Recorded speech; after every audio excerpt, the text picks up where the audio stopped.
जर एक हिंदू असाल तर हा व्हिडिओ तुमची झोप उडवणार आहे. तुम्हाला हे तर माहितच असेल की आपले आदी गुरु शंकराचार्यांसोबत काय वागणूक केली जाते. त्यांच्या शिष्यांच्या केसांना धरून त्यांना वडलं जात होतं आणि योगीजींनी तर डायरेक्ट प्रूफ मागितलं की तुम्ही कशावरनं शंकराचार्य आहे, प्रूफ द्या. स्वतः हिंदुत्ववादी सरकारच आता त्यांना प्रश्न विचारायला लागली आहे. मला एक गोष्ट माहिती आहे की सरकार फक्त स्वतःच्या फायद्याचं बघते. आणि दुसरी गोष्ट, मला माहित नाही की हा माणूस किती शंकराचार्य आहे, पण एक गोष्ट नक्की आहे की बुद्धी नाही पण गर्व भरपूर आहे या माणसामध्ये. हा आता काही लोक असं म्हणू शकतात की वेद वाचलेत, पुराण वाचलेत, त्याचा गर्व आहे त्यांना. हा पण एक गोष्ट नक्की आहे की त्या माणसाला कळत नाही कुणाला बोलतोय आणि काय बोलतोय ते. या माणसाने इतिहास न वाचता बाबासाहेबांवर एलिगेशन लावली आणि ते पण आरेतुरेच्या भाषेत.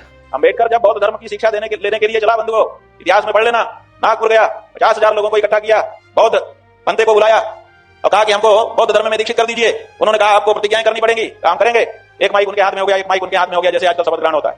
50,000 लोगों के सामने बौद्ध भिक्षु ने वचन पढ़ाए, कहा बोलिए धम्मम शरणम गच्छामि। अम्बेडकर ने कहा धम्मम शरणम गच्छामि, एक प्रतिज्ञा हो गई। उन्होंने कहा बोलिए बुद्धम शरणम गच्छामि। अम्बेडकर ने कहा ठीक है बुद्धम शरणम गच्छामि, दो प्रतिज्ञा हो गई। फिर भिक्षु ने कहा बोलिए संघम शरणम गच्छामि। अम्बेडकर ने मना कर दिया कि मैं ये नहीं बोलूंगा, मैं संघ की शरण में नहीं जाऊंगा। उन्होंने कहा कि 3 प्रतिज्ञाएं हैं, तीनों को नहीं मानोगे तो तुम बौद्ध नहीं हो सकते हो। इतिहास में दर्ज है अम्बेडकर ने कहा कि मैं नहीं बोलूंगा, तो 3 प्रतिज्ञा जब वो बोला ही नहीं तो बौद्ध कैसे हो गया। जो बौद्ध भिक्षु उसको बौद्ध धर्म में दीक्षित करने के लिए आए थे वो मंच से उतर गए। उन्होंने कहा कि ये प्रतिज्ञा पूरी नहीं हुई इसलिए अम्बेडकर बौद्ध नहीं हुआ। अम्बेडकर भी पीछे पीछे मंच से उतरा। पत्रकारों ने पूछा कि आप बौद्ध हो गए, बोले हाँ हम बौद्ध हो गए। उन्होंने कहा कि अभी अभी भिक्षु जो आपको बौद्ध धर्म में दीक्षित करने के लिए आए थे उन्होंने वक्तव्य दिया है कि ये बौद्ध नहीं हो सके क्योंकि इन्होंने तीनों प्रतिज्ञाओं का उच्चारण नहीं किया।